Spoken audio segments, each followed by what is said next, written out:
Here we go. Chapter 7 is a continuation kind of chapter 6. 6, 7, and 8, they all feed into each other. It returns to and builds upon the things that we spoke about in the chapter before it. You'll see a lot of it is familiar, with also introducing new aspects to it. Chapter 1, we have 2 souls. Chapter 2, we go to the godly soul, actual piece of God. Chapter 3, we say the godly soul has 10 soul powers, the 3 intellectual, the 3 cognitive, and the 7 emotive. We say mind is supposed to rule over matter, mind over heart. Chapter 4, we say we've got 3 garments of the soul. Thought, speech, and action. These are things that are within us to control. We can't necessarily control the 10 soul powers. A very high level tzaddik can go all the way into their chesed, tinker with that. Assumedly, the rest of us focus on thought, speech, and action. That's within our capacities to focus on. That chapter ended off with talking about Torah study, which is where chapter 5 focused on Torah study. That Torah study is like a royal embrace. It's a mutual embrace. We're hugging God, God hugging us back. When we study Torah, it becomes actual part of our body. It physically affects us. Well, in a spiritual sense, it physically affects us.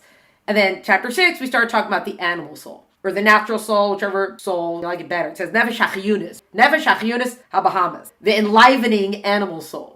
People sometimes don't like to hear animal soul. They say the animal soul and they get all upset. I'm like, don't you guys all own dogs? Now all of a sudden you say an animal soul and you're all freaking out. What happened here? I thought you guys liked animals. But obviously, when we talk about an animal soul, it's not because it's an animal, you're such a beast. It's because literal translation, but we're also drawing on the nature of the soul in that it's instinctual. It's about self-preservation, self-satisfaction, things like that. Animals obviously can do very good things and very great things, and animals can be beasts. So you can have a service dog, and you can have a dog in a canine unit or whatever it is, and you could have an animal that mauls somebody's face off. Big range. So now we're figuring out what it is. The animal soul is rooted in Klipas Nogah. It's not a chelek elokah mimal mamash, not mimal mamash. It's not what the animal soul is. It is part of Klipas Nogah. So it comes from this neutral zone that exists in the world. And like anything that's within Klipas Nogah, it can be good or bad depending on how we use it. Like we said for last chapter, Zela Umazed, this opposite this, it has the same makeup of the godly soul. The animal soul has the same 10 soul powers. So it has an intellectual aspect to it and the emotive aspect to it. The difference is that instead of one ruling over the other, as in the mind over matter,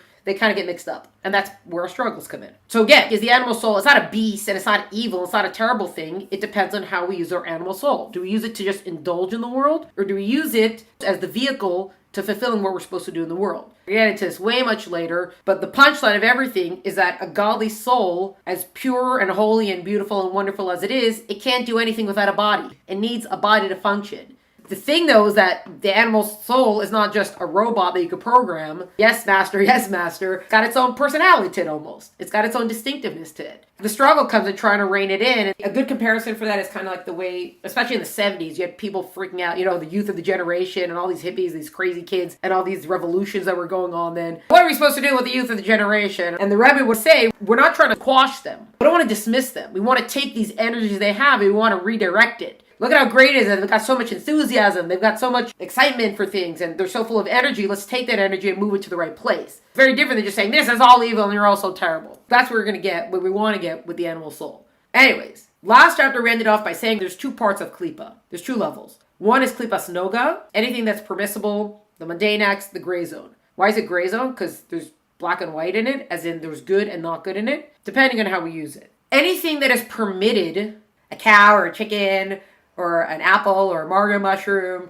or a cartoon guy in a car, or a stack of books, or a Sonic the Hedgehog going for a run. All these things are permitted. Where does their life force come from? What sustains them? They come from Klipas Nogah. Is it Kedusha, or is it Sitracha? It depends on how we use it. Am I just stuffing my face with chicken nuggets? Just collapse on the couch in a food coma afterwards? Well, I didn't elevate the chicken nuggets. Even though they were kosher, it doesn't matter, because I didn't eat it nicely. I didn't say bracha. I didn't use the energy for good things. That has not been elevated. Any of these things, they're all rooted in Klipas Nogah because Klipas Nogah could go either way. And then Shalosh Klipos Hatme'os, these are absolutely, everything that's absolutely forbidden. Thought, speech, action, it's completely unclean and evil. It has no good in it whatsoever. It is not even within our domain to try to meddle with these sort of things. Some of these things are actual evil, straight up evil. Kidnapping, murder, any of that's straight up evil. And some of the things are things like bacon, which for us, it's a no-no, thou shalt not.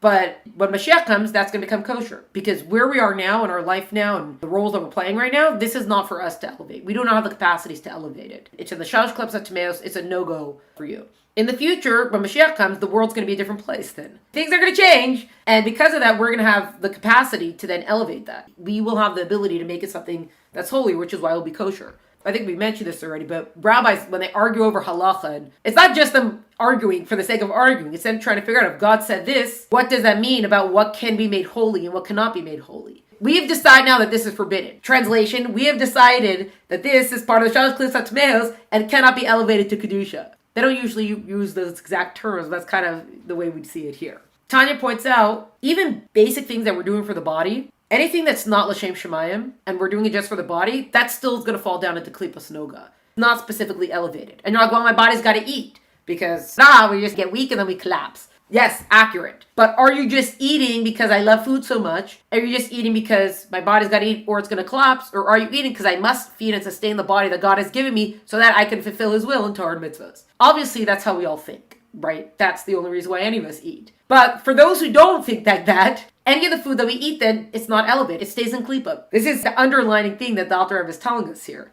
When you think about it a little bit too much, it becomes a little bit much. But as a general thing, even if we get tuned into it on a surface level, it all comes back to redirecting ourselves about what we're actually doing here. That goes back to the kid who's trying to convince me. God wants us to do Torah mitzvahs and live a good life. It's the same thing. Living a good life for a Jewish person is living a life of Torah mitzvahs. That is what God wants from us. Not, and also to live a good life. Who tells us what's good? Torah mitzvahs tell us what's good. How do I know if what I'm doing right now is a good thing? I think it's a good thing because it makes me feel good. Bob and Sarah are happy with what I'm doing right now, so it must be a good thing. Well, either the Torah doesn't tell you it's a good thing, or you're not doing this a higher reason than just to make Bob and Sarah happy, then no, it's not specifically a good thing. And again, when we use the word good here, we're talking about Torah mitzvah spiritual goodness. Tanya language is very particular. Leading good life, what are we doing here? How does something become holy, elevated, all that sort of stuff? Well, when you use it for God, a permitted thing that is used for God is elevated. Everything else is just stuck in the Klipah, or God forbid, degraded to Sitra Achra.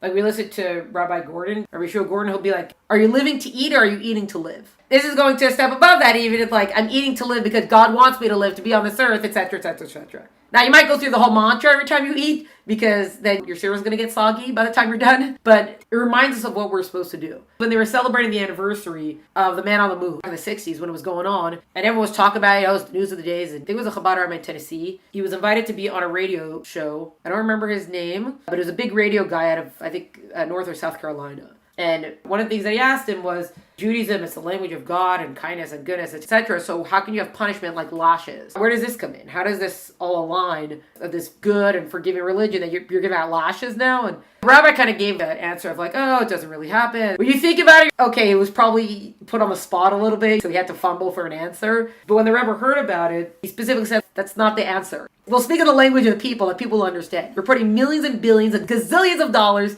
into this massive space project. And everybody's going to be part of it. They have to have very special training. This is years and years of work, and so much money is going into this. Now, you know there's very specific rules for astronauts. You can't just get into a spaceship and bring the cookies that your daughter baked for you onto the spaceship. Because especially crumbs, it's a whole thing about food in space. They don't exactly eat mush, but there's not a lot of options. Because the absence of gravity, the crumbs can float anywhere. And if any crumb gets into any part of the machinery, you could crash the entire spaceship. So they're very overly careful about something as simple as food. You're just like, oh, I'll just grab a cookie. No, you can't just do that as an astronaut. So the Rebbe didn't use that specific example, but building on this now. So imagine you have a guy, and this guy decides, oh, I'm going to bring the cookies on board. And you could crash an entire years and money and everything that went into it just because you decided you want to bring cookies on board. So we're put here, and we have a very specific mission, and we have a very specific purpose that we're here. And the entire creation is invested in this mission. So the person who's going to go now and be like, I'm just going to bring the cookies on board. The person is just going to be like, oh, I'm just going to do this. I'm going to do my thing.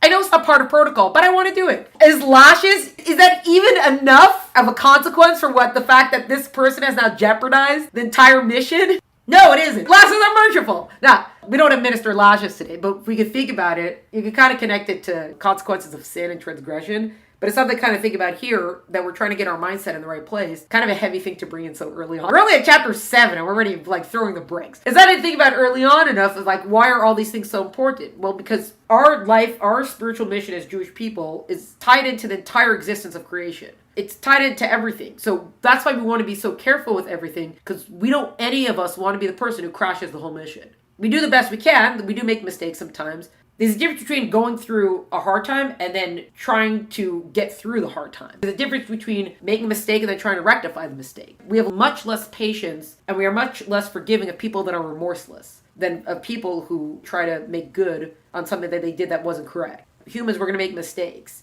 But you can't just be flippant about it. It doesn't mean you have to dwell on it forever and ever, but we try to do better. That's the whole point. We try to do better. So that's why when we talk about Klipas Nogah and the Shalosh Klipos Hatme'os, we kind of gave a glimpse now of what the end zone of all this is. But that is why also that Tanya sits so much into not indulging and not getting caught up in permissible things that are being done not for the right reason. Because it sets us on the path of possibly jeopardizing the mission. If you ever had something that's very important to you, you will sometimes take care of it to the point of being irrational about it.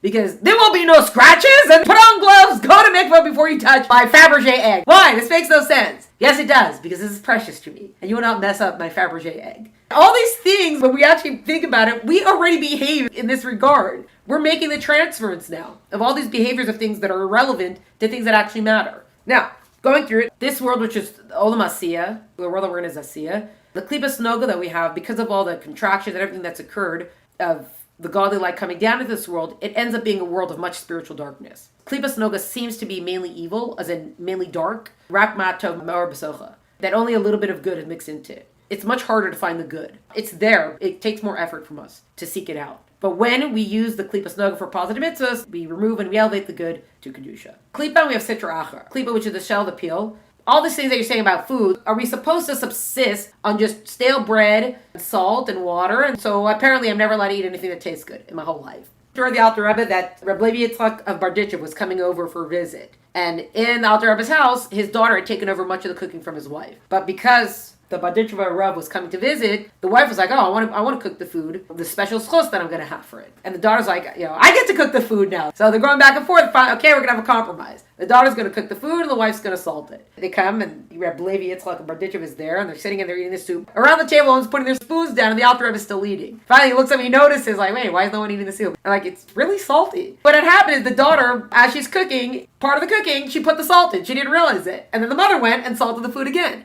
So the food ended up very salty. And look at the Alter Rebbe and he's, oh yeah, it is very salty. Ever since I went to my Rebbe, I don't taste food anymore. That is the Alter Rebbe. We are not there yet. And we may not ever get there. Where are we going with all this? So obviously for someone like the Alter Rebbe, food is just to sustain the body. We're not necessarily going to get there, so I'm not going to eat toasted bread, stale, yucky bread for the rest of my life. I'm also not hardcore Musser necessarily, that I'm going to live that lifestyle either, the ascetic kind of lifestyle. So what do we have? We have the idea that we can use all the things that are in the world, we can use them for good. We can elevate them. Tanya gives us an example. Robert says that he eats meat and spicy wine to open up his mind to Torah study. For us, obviously, that's why we have meat and wine. But for us, we can use that Shabbos and Yontif. It's a mitzvah to have a meal to eat well on Shabbos and Yontif. It's part of the celebration of Shabbos and Yontif. Basically, if you want to either have a really fat steak, have a friend over and have a chanasas archim and say, look, I'm serving you this fat steak. Let's all have fat steak together because I want to please my guests. Or you're a big foodie, so good. Put your foodie energy into your Shabbos meals. Channel it into Shabbos Yontif catering for simchas. We can use all these things for good. It's the mindset. It's the reorientation that we have to go through. Yes, food is important. We have to sustain the body. But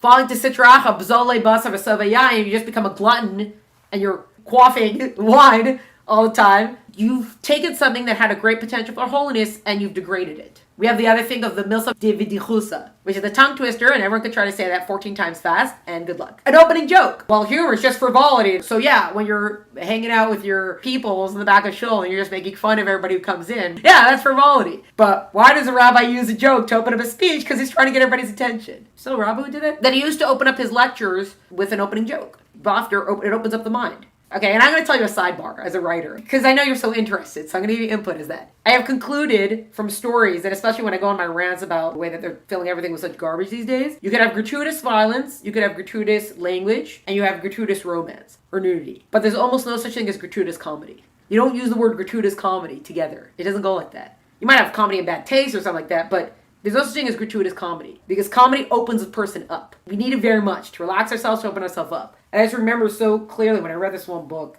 that it was really funny and it was a little bit different. The whole time I was waiting for you've got my attention, what's the punchline of the story? And there was no punchline.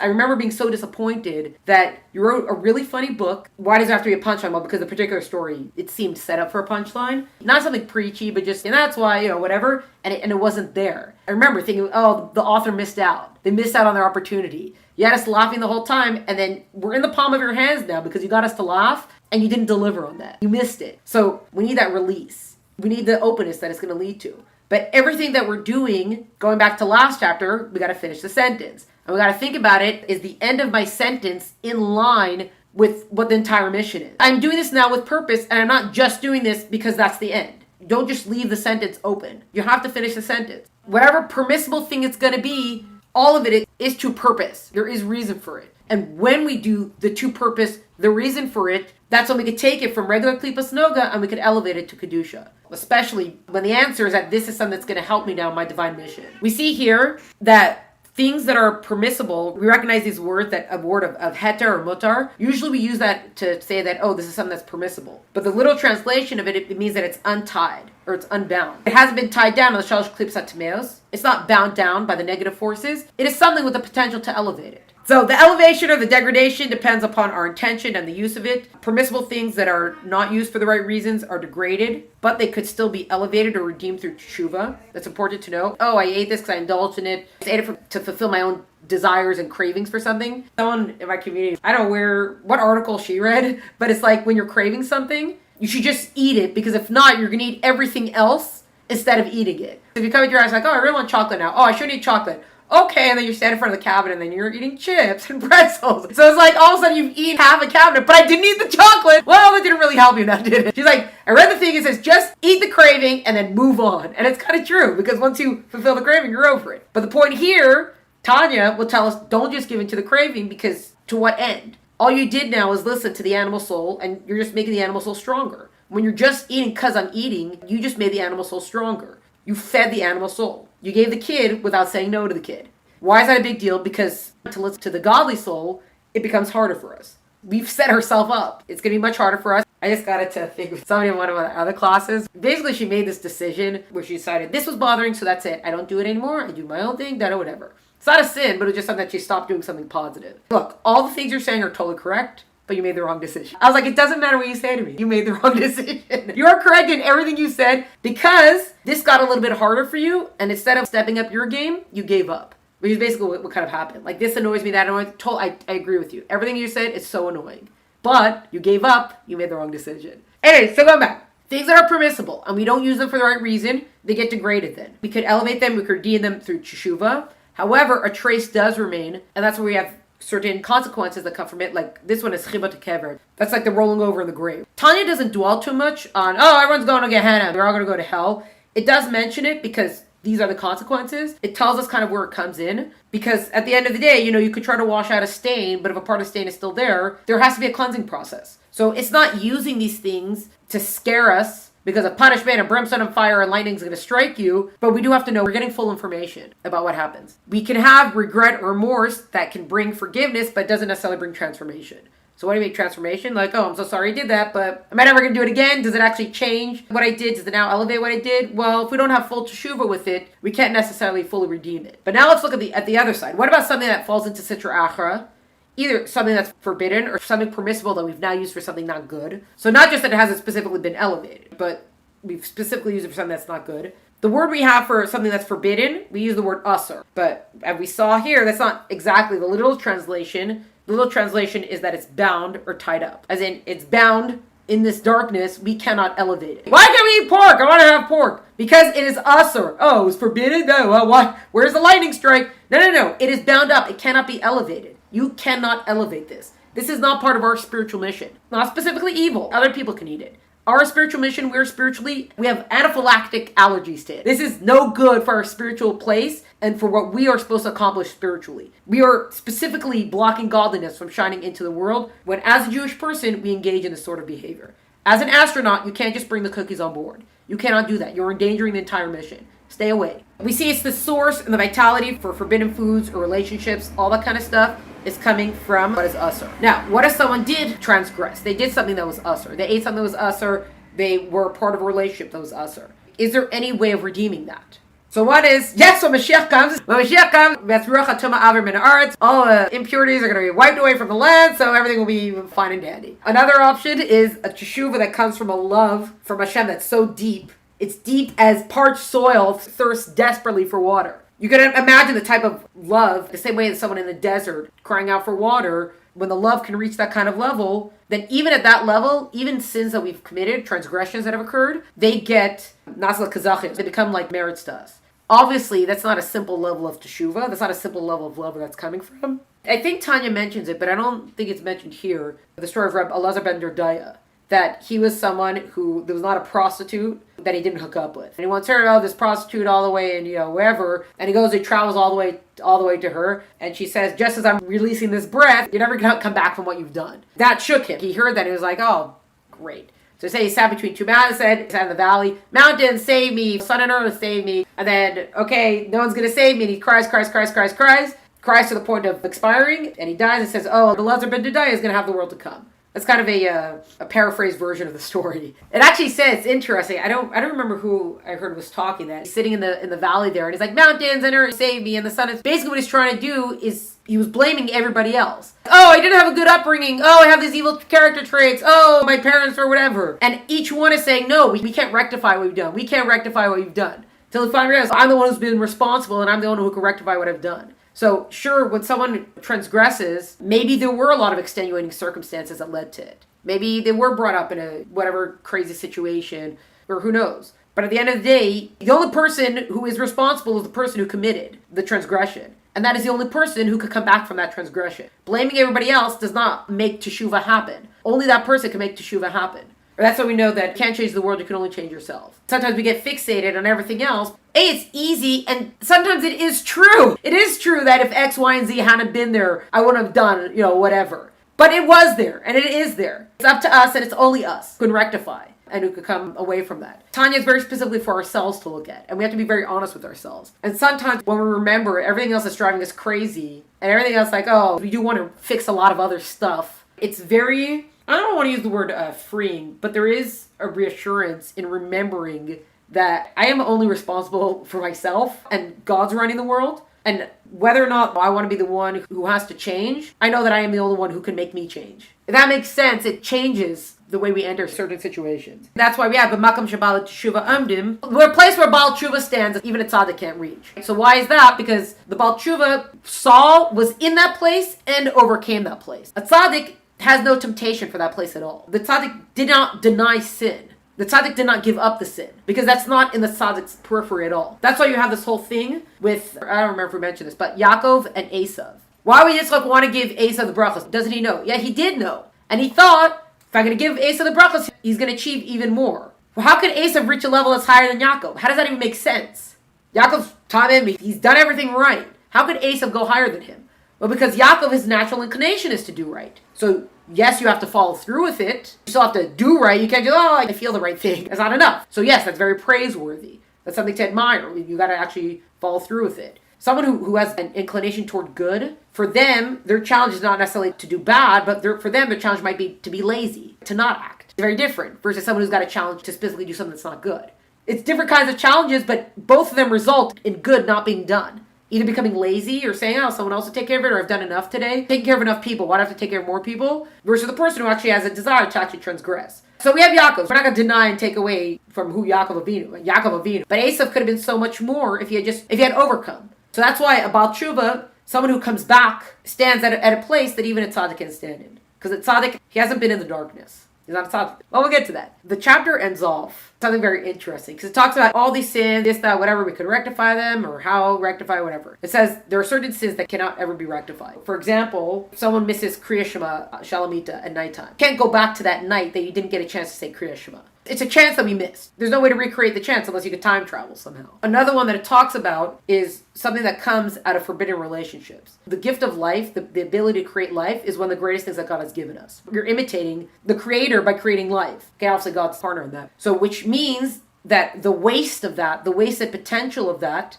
is considered a very grave sin. That's why where they talk about wasted seed, which that quantitatively could be considered something that's a terrible thing, but it's still something that someone can repent for, versus something that actually comes from an actual forbidden relationship. When the Torah talks about certain kind of transgression and stuff like that, it specifies the forbidden relationships. First of all, there's someone else involved in it now. If a guy sleeps with a girl that he's not allowed to sleep with, whatever it is, you now brought somebody else into it.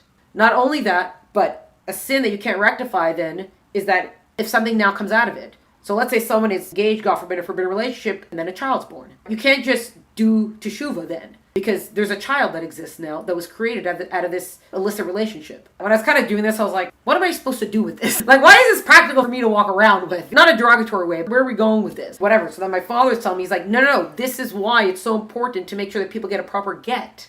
And I was like, oh, I see the practical relevancy, right? Oh, there we go. Especially if someone's dealing with community and stuff like that, a lot of people think, oh, they have a kosher chuppah. Like, oh, we know the kosher chuppah is important. And then they're not necessarily particular about getting a kosher get, which means that technically the woman is still married. So she goes and marries somebody else, and she has kids with him. Are those kids' moms now?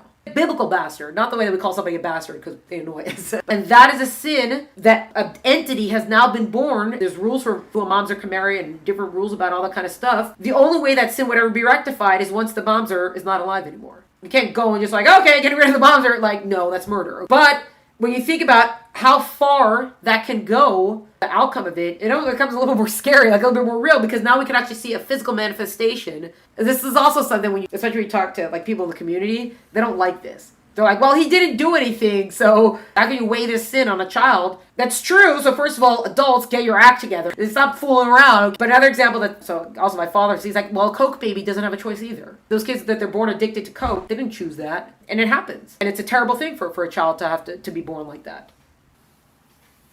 Yes, the physical defects, yes. So that we see physical harm that can be caused to a child, yes. God forbid, yes. The child didn't choose it. And that is a terrible thing that a child should have to have that. When we talk about transgression and mitzvahs and stuff like that, it's much easier to talk about these things when we don't actually have to see an outcome for it. That's why in general, when we talk about transgression or things like that, at the end of the day, if we're going to be realistic, we don't usually see the outcome of what we've done. Not necessarily for the good, the holy stuff that we do, and not even specifically not for the transgression. There are no lightning bolts that strike us. So using an example like this, besides for the fact that unfortunately it's a little bit more practical and relevant than we realize, but using an example like this, it should be something that at least can maybe shock us a little bit. There are repercussions. There are outcomes. And God forbid if I would have the spiritual counterpart of that, if my action created a spiritual bastard, not necessarily the child, but my action became like a bastard action now, or bastard whatever, I don't want to engage in that. I want to try to not allow that to exist.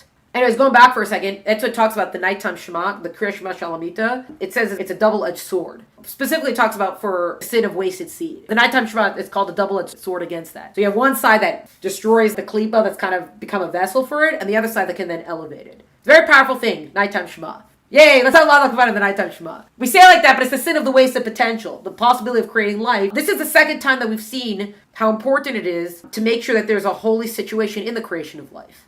God forbid for forbidden relationship, but the first time we saw it is all the way back in chapter 2. The garments that the child's going to get is going to be affected by the behavior of the parents in the creation of the child. Can we stack the deck in their favor or not? You can appreciate that everything connected, there's domino effect, chain reaction. The things that we do, just because we don't see the outcome of it, they're not lost in a void. The things that we do, they're not just floating around. There are outcomes. There are effects, there are ripples. There are ripples in the spiritual world, definitely.